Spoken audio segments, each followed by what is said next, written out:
குபேர கலச அறக்கட்டளையின் நிறுவனர் கார் காளீஸ்வரி மேடம் அவர்களை அன்புடன் அழைக்கின்றோம். வருக வருக என வரவேற்கின்றோம். வாங்க வாங்க வாங்க வாங்க. அனைவருக்கும் வணக்கம். என்னை ஈன்றெடுத்த எனது தாய் தந்தைக்கும் என் குலதெய்வங்களுக்கும் இந்த ஜோதிட கலையை கற்றுக் கொடுத்த குருநாதர்களுக்கும் நன்றியை தெரிவித்துக் கொண்டு இன்னைக்கு நான் பேசுகிற தலைப்பு பார்த்தீங்க அப்படின்னா, என்னதான் யோகம் இருந்தாலும், என்ன திசையாக இருந்தாலும், என்ன நட்சத்திரமாக இருந்தாலும் கதாநாயகன் ஒன்று இருக்காங்க. எப்போவுமே நான் சொல்லுவேன், எப்படி வெளிநாட்டில் குடியுரிமை சட்டம் வாங்கினாதான் அங்கே இருக்கிறதுக்கு பெர்மனண்ட்னு சொல்கிறாங்களோ அதே மாதிரி தான் இந்த பூமியில் நம்ம வாழ்கிறதுக்கான குடியுரிமை சட்டம் நம்மளுடைய ஜாதகம் அப்படின்ற ஒரு விஷயம். ஏன்னா அந்த அமைப்பு இருந்தால் மட்டும்தான் இங்கே பூமியில் நம்மளால் வாழ முடியும் அப்படின்ற ஒரு விஷயம். ரெண்டாவது, நம்ம சொல்லக்கூடிய அமைப்புகளில் பார்த்தீங்கன்னா இன்னைக்கு கதாநாயகன் யார் அப்படின்னா, இப்போ ஆட்சியே எவ்வளவோ மாறிட்டு இருக்கு இல்லையா, எதுவும் நிரந்தரம் இல்லை, மாற்றம் ஒன்றே மாறாதது. ஸோ என்ன திசை புத்தி நடக்கிறதோ அவங்க மட்டும்தான் கதாநாயகன்.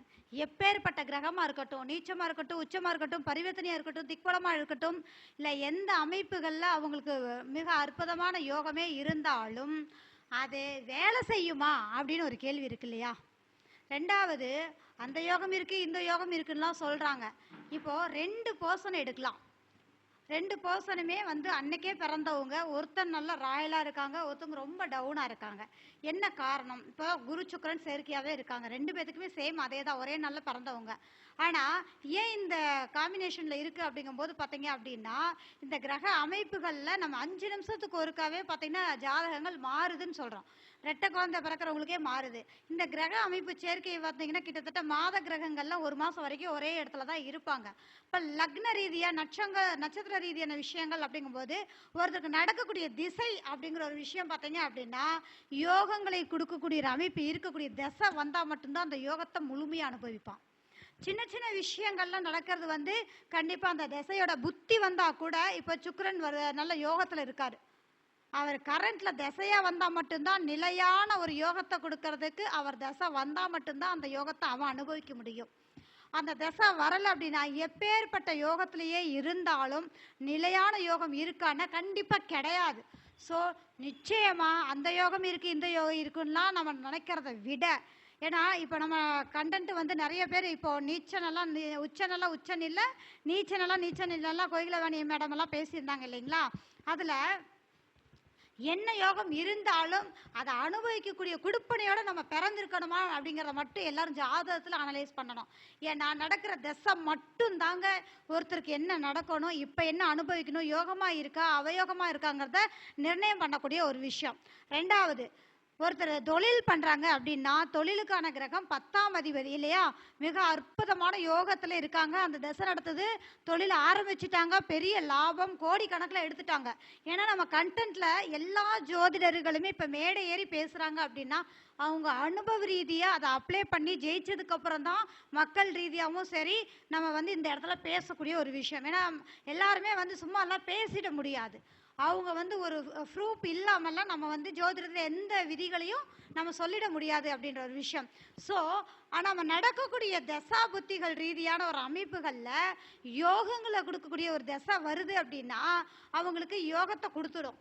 அந்த தசை அவங்களுக்கு நல்ல ஒரு தொழிலை பண்ணி நல்ல லாபத்தை சந்திக்கக்கூடிய ஒரு சூழ்நிலையை அவங்க ஃபேஸ் பண்ணுறாங்க அப்படின்றது தான். அதில் கோடீஸ்வரனே ஆயிட்டாங்க. அடுத்து வரக்கூடிய தசை தொழிலுக்கு ஆப்போசிட்டான தசை.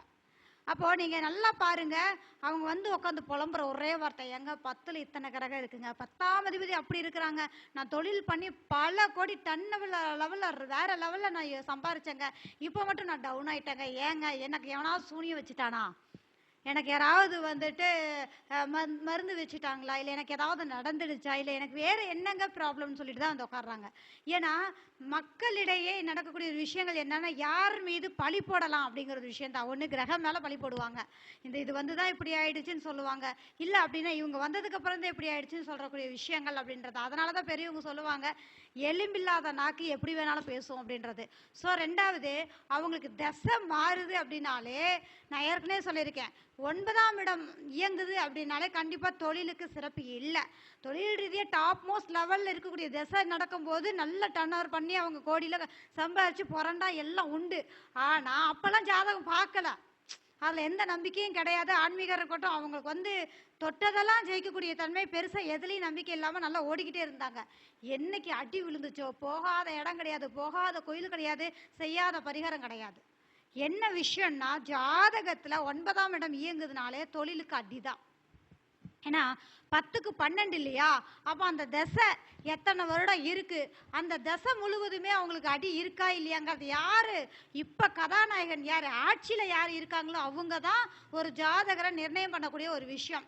அவங்களுக்கு நல்லது கெட்டது அவங்க ஆக்டிவிட்டிஸ் முதற்கொண்டுமே எல்லாத்தையும் மாத்திரும். உணவு முறைகள்ல இருந்து, பழக்க வழக்கங்கள்ல இருந்து, ட்ரெஸ் அணியக்கூடிய அமைப்புகள்ல இருந்து, அவங்க பழகிற ஒரு டிஸ்டன்ஸ் மெயின்டைன் பண்றாங்களா இல்லை இணக்கமா இருக்கிறாங்க, அத்துணையையும் திசை அதாவது பெரட்டி போடக்கூடிய ஒரு அமைப்பு தசாநாதனுக்கு ஒருத்தருக்கே உண்டு. தொழில் பண்றவனுக்கு தொழில் லாபமா இல்லையா, இல்லை அவனுடைய ஆக்டிவிட்டிஸ் ரீதியா என்னென்ன விஷயங்கள் நடக்கணும் நடக்கக்கூடாதுங்கிறத தசாநாதன் மட்டும்தான் முடிவு பண்ணுவான். ஸோ நிச்சயமா என்னென்ன யோகம் இருக்கு, அந்த கிரகம் உச்சம் நீச்சம் இதெல்லாம் பேசாதை விட இப்போ உங்களுக்கு என்ன தசை நடக்குது, உங்களுக்கு என்ன நடக்க போகுது அப்படிங்கிறத மட்டும் நீங்க பார்த்துட்டீங்கன்னா நிச்சயமா பிளஸ் ஆர் மைனஸை நீங்க தெரிஞ்சுக்க முடியும். அந்த யோகத்தை கண்டிப்பா உங்களால அனுபவிக்க முடியும். உண்மையிலேயே ரொம்ப மோசமான ஒரு விஷயம் என்ன தெரியுமா, யோகத்தை அனுபவிக்கக்கூடிய ஒரு அமைப்பும் கரண்ட்ல வந்தாச்சு, அந்த தசையே நடக்குது, வர கதவை தட்டக்கூடிய நேரம் வந்தாச்சு, ஆனா நடக்கல. ஏன்? இது நிறைய பேர் அப்படி நம்ம பார்க்குறோம். என்ன காரணம் அப்படின்னா, நிறைய பேருக்கு நம்ம சொல்லக்கூடிய ஒரு விஷயம் உங்களுக்குமே நான் சொல்றேன், எப்போதுமே ஒரு விஷயத்தை புரிஞ்சுக்கோங்க. ஒரு நம்ம நல்லா இருக்கணும்னு நினைக்கக்கூடிய நபர்களே அவங்களுக்கு மேலே நம்ம இருக்கிறத அவங்க விரும்ப மாட்டாங்க. செகண்ட் ஒன் வந்து பார்த்தீங்க அப்படின்னா, உங்களுக்கு எது நடக்கிறதா இருந்தாலும் உங்களை தவிர்த்து வெளியில் வந்து நீங்கள் ஷேர் பண்ணவே கூடாது. ஏன்னா பரவாயில்லன்னு நினைக்கிறவங்களாவே இருந்தாலும் ஒரு எண்ணம் ஒரு நேரங்களில் வந்து வேற விதமாக மாறும்போது நெகட்டிவ்ஸ் வந்து நிறைய கிரியேட் ஆகும். இந்த பிரபஞ்சத்தில் என்ன ஓட்டங்களே வந்து உங்களுக்கு நிதர்சனமான உண்மை. ஒரு விஷயத்தை ஆழமாக நினைங்க. பிரபஞ்சம் நிறைய வீடியோஸை பாருங்கள் யூடியூப்பில், நீங்கள் என்ன யோசிக்கிறீங்களோ அதுவாகவே மாறுவீங்க நிறைய பேசுவாங்க. ஏன்னா நீங்கள் என்ன யோசித்து என்ன செயல்படுறீங்களோ அதை வந்து சாத்தியப்படுத்த முடியும் அப்படின்றது. ஸோ என்ன அலைகள் அப்படின்ற விஷயம் இருக்கிறதுனால தயவு செய்து நீங்கள் அடுத்து பண்ணுற பிளானை யாருக்குமே சொல்லாதீங்க. நீங்கள் இந்த பிளானிங்கை வந்து அதிகமாக வெளிப்படுத்தினீங்க அப்படின்னா அது பிரேக் ஆகிடும். உங்களுக்கு நல்லதே நினைக்கக்கூடிய நபராகவே இருந்தாலும் நிச்சயமா அந்த எண்ண ஓட்ட அதிர்வலைகள் வந்து நெகட்டிவா இருக்கும்போது அது உங்க கை தட்டி போகக்கூடிய சூழல். நிறைய பேர் சொல்லுவாங்க, என் வாய் கட்டி கை கட்டி வாய் கட்டலைங்கன்ற மாதிரிலாம் சொல்லுவாங்க. என்ன காரணம் அப்படின்னா அவங்கள சுற்றி நெகட்டிவ்ஸ் நிறைய இருக்கும். ஸோ முக்கியமாக நம்ம சொல்லக்கூடிய ஒரு விஷயங்கள், வீட்டில் வந்து பெரியவங்க சொல்லுவாங்க, என்ன சொல்லுவாங்க, வருஷத்தில் 2 விசேஷங்கள் பண்ண மாட்டாங்க. ஏன் தெரியுமா? பார்வைகள் எல்லோருடைய பார்வைகளும் ஒரே விதமாக இருக்கிறது இல்லை. ஒரு ஃபேமிலியாகவே இருந்தாலும் அவனுக்கு என்னப்பா இப்போதான் பிள்ளைக்கு கல்யாணம் வச்சா இப்போ அதுக்குள்ளே வீடு கட்டுறான்னு சொல்லுவாங்க, விழுந்துருவான், அவ்வளோதான், முடிச்சு கட்டிடுவாங்க. அன்னைக்கே சொன்னேன் பார்த்தியான்ற மாதிரிலாம் பேசுவாங்க. என்ன காரணம்னா பெரியவங்க எந்த காரணமும் இல்லாமல் சொல்றது இல்லை. ஏன்னா வருடத்தில் 2 விசேஷங்கள் பண்ண மாட்டாங்க. அப்ப எண்ணத்திற்கும் சரி ஒருவருடைய வாக்குல விழுந்துட்டோம் அப்படின்னாலே பிரச்சனை கொடுக்கக்கூடிய ஒரு விஷயம். ஸோ நீங்க எதையும் பிளான் பண்ணி ஒருத்தர்கிட்ட நீங்க ஷேர் பண்ணி நீங்க செயல்படுத்தும் போது வெற்றி அடையுமான்னா கண்டிப்பா 100க்கு 20% தான் நம்ம சொல்ல முடியும். அதனால நீங்க அவங்கள்ட்ட சொல்றதுனால உங்களுக்கு எந்த பிரயோஜனம் கிடையாது, மைனஸ் தாங்க உங்களுக்கு. அவங்களால என்ன பிரயோஜனம் உங்களுக்கு? உங்களுடைய எஃபெக்ட் நீங்க எதுவா இருந்தாலும் நீங்க கிரியேட் பண்றீங்க.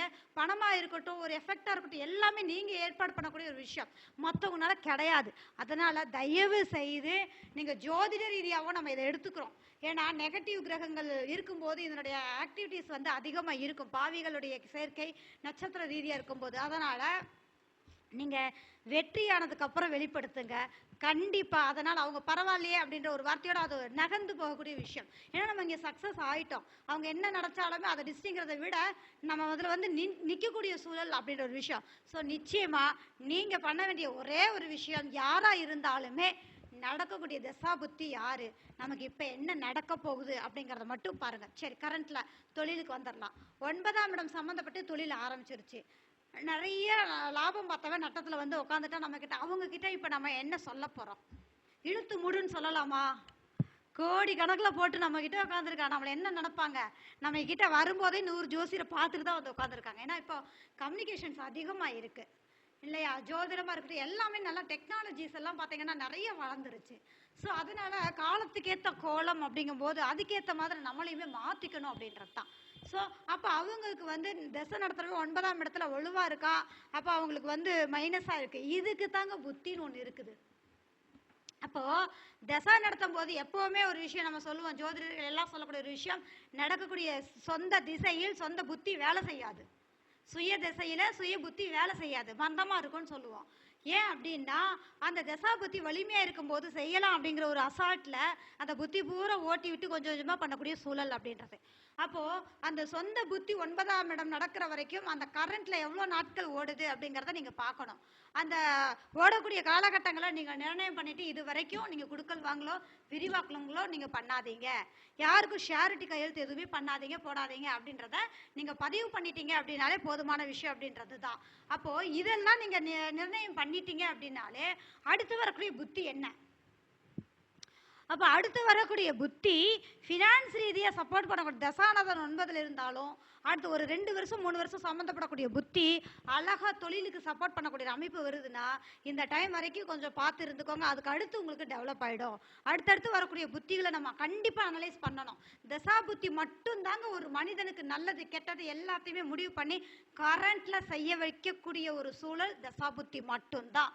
ஏன்னா நிறைய கிரகங்கள் நீச்சத்தில் இருக்கிறவங்களாம் உச்சமா வாழ்ந்துட்டு இருக்கான். அவனுக்கு நடக்கிற தசை ஒரு கிரகம் வலுவா இருந்துட்டாலே போதும், ஆயுள் முழுவதும் அவனுக்கு அடுத்து இருக்கக்கூடிய ஜெனரேஷனுக்கு தேவையானதையும் அவன் சம்பாரிச்சு வச்சுட்டு தான் போறான்.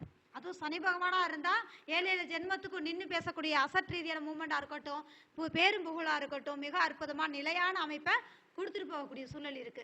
அப்போ அடுத்தது வரக்கூடிய புத்திகள் அடுத்தடுத்து ஃபினான்சியல் ரீதியா சப்போர்ட் பண்ணக்கூடிய புத்திகள் வருதுன்னா அவனை நீங்க தாராளமா மோட்டிவேட் பண்ணலாம். இந்த டைம்ல இருந்தே இந்த டைம் வரைக்கும் நீங்க டன்னவர்ல நீங்க அடுத்தடுத்து மூவ்மெண்ட் பண்ண வேண்டாம், குடுக்கல் வாங்கலோ விரிவாகங்களோ நெக்ஸ்ட் ஒன் வந்து மூவ்மெண்ட் பண்ணாம இருக்கிறத அழகா பண்ணுங்க. என்ன பண்ணணும், என்ன வழிபாடுகள் பண்ணணும் அப்படிங்கறத நம்ம கைனட்ஸ் பண்ணலாம். அப்ப இதுல இருந்து ரிலீஃப் ஆவீங்க அப்படின்றதையும் சொல்லிடலாம். சரி, அடுத்தடுத்து வரக்கூடிய புத்தியே சரியில்லை, சுத்தமா டோட்டலாவே ஆஃப் ஆகுது அப்படின்னா அதுக்கு என்ன பண்ணலாம்? பிசினஸ்ல இருந்து நான் வெளியில வர முடியாது, ஏன்னா எல்லாம் போட்டுட்டேன், லாக் ஆயிடுச்சு, ஜீரோல நான் நின்றுடுவேன் அப்படிங்கும்போது அவங்க ஃபேமிலி ஜாதகத்தை வாங்கி யாருடைய ஜாதகம் வலுவா இருக்குங்கிறது அவங்க நேம் மட்டும் மாத்தினா போதாது. அவங்க வந்து பிசினஸ் ரீதியாக அவங்க உள்ள வந்துட்டு போறதும் அவங்களுக்கு பாசிட்டிவான ஒரு விஷயம். அவங்க கிட்ட ஒரு எதுவா இருந்தாலும் கொடுத்து வாங்கிட்டு போறது, அவங்களை முன்னிறுத்தி பண்றது, இதெல்லாம் நம்ம சக்சஸ் பண்ணி தான் இந்த வார்த்தைகளை சொல்றோம். இன்னொரு விஷயமும் சொல்றேங்க, ஏன் அப்படின்னா 9ல் நிற்கி நீங்க அதாவது சொந்த தொழில் பண்ணக்கூட பண்ணிட்டா என்ன பண்ணலாம்? உள்ள வந்துட்டா வெளியிலேயே போக முடியாது, கதவே அடைச்சிருச்சு, வெளியில வந்தா விழுந்துடுவேன்ற இருக்கிறவங்களுக்கு ஒரு பரிகாரம். யார் பேர்லையுமே மாத்தலை செய்யலை அப்படிங்கும் போது நீங்க பண்ண வேண்டிய ஒரே விஷயம் என்ன அப்படின்னா, நம்மளுடைய ஜாதகத்துல 1-5-9 அப்படிங்கிறது நம்ம செய்த புண்ணியம், நம்ம முன்னோர்கள் செய்த புண்ணியம், நம் தந்தையை செய்த புண்ணியம்னு சொல்லக்கூடிய அந்த கர்மாவை அனுபவிக்க பிறந்தவங்க நம்ம. ஸோ நீங்க என்ன பண்ணலாம் அப்படின்னா, பார்ட்னர்ஷிப் ரீதியா தொழில் ரீதியா நடக்கக்கூடிய தசாபதிகள் சரி இல்லை, என்னால் தொழிலை வந்து க்ளோஸ் பண்ண முடியாதுன்ற இருக்கக்கூடிய நபர்களுக்கு நிச்சயமா உங்க குலதெய்வத்தை பார்ட்னரா போட்டுக்கோங்க. குலதெய்வம் பேர்ல மாத்தி இல்ல குலதெய்வத்தை பார்ட்னரா போட்டு 10 ரூபாயில 1 ரூபாய்னாலும் குலதெய்வத்துக்கு நீங்க கொடுக்குற மாதிரி அவரை பிசினஸ் மேனா அவரை வந்து தலைமையா வச்சு நீங்க பண்றீங்கன்னா நிச்சயமா சொல்றேங்க உங்க தொழில் மிக அற்புதமா இருக்கும். ஏன்னா இது வந்து கண்கூடா பார்த்துருக்கேன். என்னால் ஒன்றுமே பண்ண முடியலைங்கம்மா, இவ்வளோ தூரம் உள்ளே போட்டுட்டு லாக் ஆகிட்டேன், இழுத்து மூட சொல்லிட்டாங்க, என்னால் பண்ண முடியாது, எல்லா பக்கம் வாங்கிட்டாங்க, லோன் போட்டு ப்ராசஸ் பண்ணி கடன்காரன் உள்ளே வந்து கதவை தட்டுறான், என்ன பண்ண முடியும், எல்லாம் வாங்கி உள்ளே போட்டாச்சு, கை மாத்திரதா இருந்தாலும் ரொம்ப லோவாக தான் வாங்குவாங்க. அப்படி இருக்கிறவங்களுக்கு நிச்சயமாக சொல்கிறேங்க, மனம் தளராதீங்க. என்ன காரணம் அப்படின்னா உங்கள் குலதெய்வத்தை பாருங்கள். உங்கள் குலதெய்வம் யாருக்கோ இதுலேயும் ஒரு பரிகாரம். குலதெய்வமே தெரியாதுங்க, நான் போனதே இல்லைங்க, கண்டுபிடிக்கவே இல்லைங்க, எங்கள் முன்னோர்கள் இருந்து கிடையாது.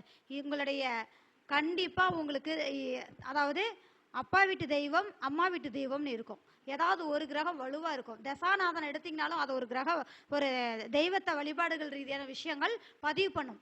இஷ்ட தெய்வம் அப்படின்னு சொல்லுவோம் இல்லைங்களா, உபாசனை தெய்வம் இஷ்ட தெய்வம்னு சொல்லுவோம். குலதெய்வம் 5 அப்படின்னா இஷ்ட தெய்வம் சொல்லக்கூடிய பாவகம் 9, அது ஸ்ட்ராங்கா இருக்குன்னா அந்த அமைப்புகள் ரீதியாக நீங்கள் இயங்கும் போது நிச்சயமா உங்களுக்கு சக்சஸ்ஃபுல்லான லைஃப் தான். ஸோ ஒரு ஜாதகத்துல வெற்றி தோல்விங்கிறது நிர்ணயமாகவே இருந்தாலும் அதனுடைய கால அளவுகள் எப்போதிலிருந்து எப்போது கவனமா இருக்கணும், எப்போதிலிருந்து எப்போது வரைக்கும் நமக்கு மிக அற்புதமான பொற்காலமாக இருக்கு, காற்று உள்ள போதே தூற்றிக்கொள்னு சொல்லுவாங்க இல்லைங்களா. ஒருத்தருக்கு பணம் வந்துகிட்டே இருக்கும், அப்போ அசால்ட் ஆயிடுவாங்க. நம்ம நல்லா இருக்கோம், வந்துக்கிட்டே இருக்கு, கோயிலுக்கு போக மாட்டாங்க, பரிகாரம் செய்ய மாட்டாங்க, நல்லா இருக்கும், எந்த ஒரு இதுவும் பண்ண மாட்டாங்க. அப்போது அது குறையும் போது தான் ரிட்டர்ன் போகக்கூடிய ஒரு சூழலாக வருது. அப்போது வர்றது எதுவுமே நிரந்தரம் இல்லை, அதுவும் மாறும். ஏன்னா மாற்றம் ஒன்றே மாறாதது அப்படிங்கிறதுனால நிச்சயமாக தசாபுத்திகள் மட்டுமே உங்களுக்கு சப்போர்ட் பண்ணக்கூடிய சூழல். நடக்கக்கூடிய தசை 5ஆம் இடம் சம்மந்தப்படும் போது வேலைக்கு கண்டிப்பாக போக மாட்டான். ஏன்னா வேலைக்கு ஆப்போசிட்டு, வேலைக்கு அவனை போன எப்படி போவான், இந்த வேலைக்கு போகிறவன் சோத்து முட்டையெல்லாம் கட்டிட்டு மரத்தடியில் போய் தூங்கி எழுந்துச்சு வருவான். நான் அப்படியும் பார்த்துருக்கேன். ஏன்னா எங்கெங்கே வேலைக்கு போகிறேன்னு மாதம் பூரா போகிறாருங்க. சம்பளத்தை கேட்டோம்னா இந்தான்னு இழுத்தடிக்கிறாரு. கேட்டு பார்த்தா பக்கத்தில் கடன் வாங்கிட்டு வந்து இந்த மாதம் சம்பளம் கொடுத்துருக்கிறாருங்க. நான் அப்படி ஒரு ஜாதத்தை பார்த்தேன். ஏன்னா 5ஆம் இடம் வலிமையாக இருக்குது, அவனை வேலைக்கு போனால் அவன் எப்படி போவான். அப்போ அதன் ரீதியான ஒரு வேலை என்ன பண்ணணும் அப்படிங்கும்போது அந்த கிரகத்தை நம்ம எடுக்கும்போது செவ்வாயாக இருக்குன்னா பொதுவாகவே செவ்வாய்னாலே ரியல் எஸ்டேட்டுக்கு நம்ம சொல்லுவோம்.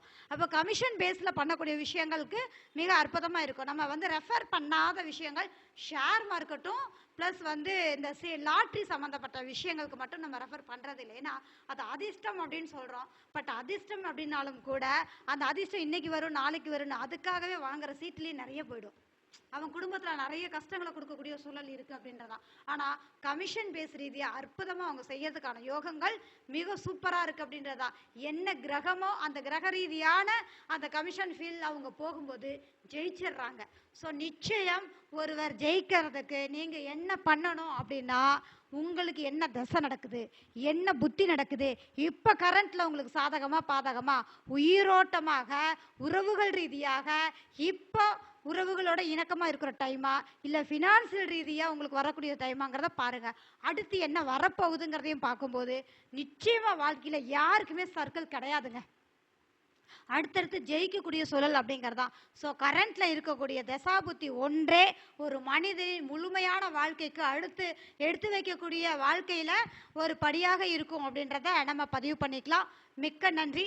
நமது குபேர கலச அறக்கட்டளையின் 31வது மாதாந்திர சிறப்பு கருத்தரங்கம் இதோட நிறைவடைகிறது. அடுத்த மாதம் 32வது கருத்தரங்கம் இனிதே துவங்க இருக்கிறது. மீண்டும் சிறப்பு விருந்தினர்களோடு சந்திக்கலாம். நன்றி. மிக அற்புதமாக பேசிய நமது மேடத்துக்கு பொன்னாடை போத்துமாறு அன்புடன் கேட்டுக்கொள்ளப்படுகிறோம்.